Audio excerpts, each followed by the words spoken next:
Buongiorno, porgo a nome dell'amministrazione comunale mia personale il benvenuto a questa marea di bambini che è molto simpatica, e come si chiama, ai loro genitori, accompagnatori, atleti eccetera, alle forze dell'ordine, alle autorità militari che hanno presenziato e presenzieranno tutta la giornata a questa grossa manifestazione.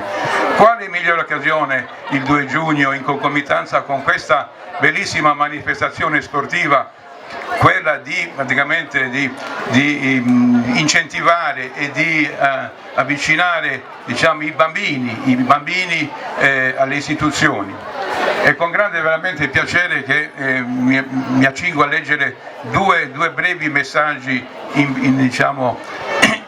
previsione della festa della Repubblica.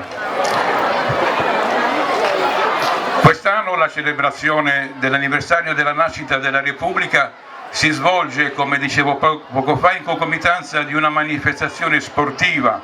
a dimostrazione del consolidamento esistente tra i principi della nostra Costituzione, mirante alla salvaguardia dei valori sportivi che qui sono rappresentati da questa enorme partecipazione.